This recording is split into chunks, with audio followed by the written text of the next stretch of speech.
L'équipe a choisi pour cette première d'aborder l'information hyperlocale sur le web. Nous sommes persuadés que c'est un sujet émergent qui est assez porteur parce que le web est un média qui favorise déjà beaucoup la proximité. Puis enfin, le web favorise la création de liens avec le lecteur, avec l'internaute. Et ça aussi, c'est une dimension quand même assez intéressante.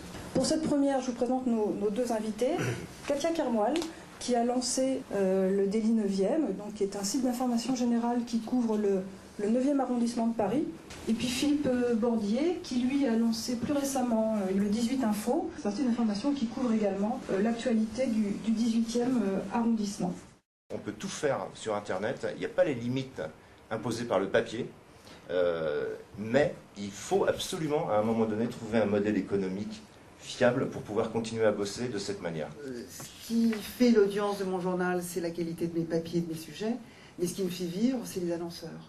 Moi, quand j'ai lancé le site, je me suis dit, est-ce qu'une grande marque, en voyant le site, aura envie d'annoncer? Est-ce qu'elle a envie d'associer son nom à mon site? Et je l'ai conçu dès le départ en me disant, il faut des emplacements publicitaires, et ces emplacements publicitaires ne doivent pas être trop invasifs, intrusifs et pas trop dérangeants.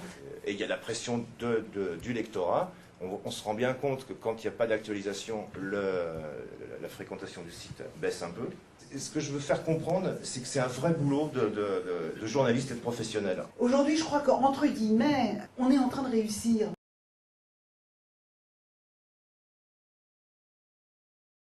Et qu'est-ce que vous avez fait en direction des associations locales? Est-ce que vous essayez de travailler avec?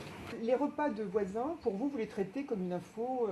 Autrement dit, la posture que vous avez, donc, qui est une posture très journalistique d'information, au fond, elle est très distincte d'une autre posture que vous auriez pu avoir, qui était une posture ou de solidarité ou d'animation dans le quartier, ou etc., qui, elle, finalement, pouvait trouver ses limites en termes de modèle économique assez rapidement aussi, quoi.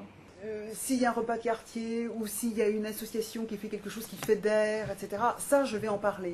Moi, je vais organiser bientôt les rendez-vous de 18info.com et c'est la seule manière pour l'instant que j'ai trouvé d'aller à la rencontre des internautes que je ne connais pas, en fait. Je pense vraiment que des sites intéressants, avec des sujets intéressants, des articles intéressants, avec des notions de proximité en ce qui concerne l'hyperlocal, où les gens évidemment se reconnaissent, se voient dedans, pour moi ça fonctionne, il n'y a pas de problème. Nous arrivons au bout du temps que nous étions donné. Prochain rendez-vous CFPJ Lab le 3 mars. En vous remerciant. À bientôt. Merci à vous.